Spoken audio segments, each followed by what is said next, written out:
আল্লাহর রহমত থেকে কখনো মুখ ফিরিয়ে নিও না। তিনি যে কত দয়ালু, তিনি যে আমাদের কত ভালোবাসেন তা হয়তো আমরা জানি না। একটা কথা ভেবে দেখেছেন, আমাদের কাছের থেকেও কাছের মানুষের কাছে যদি আমরা ভুল করতেই থাকি, তারা একদিন না একদিন মুখ সরিয়ে নেবে।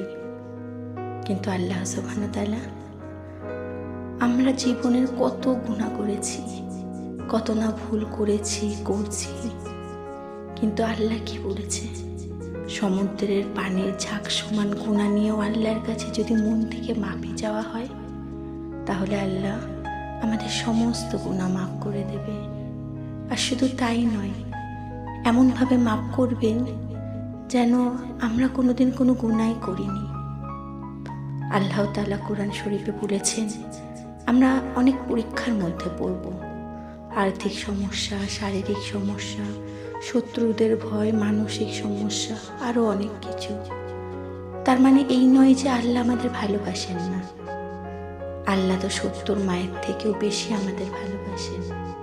তাহলে আল্লাহর কাছ থেকে নিরাশ হয়ে আমরা কোথায় যাব?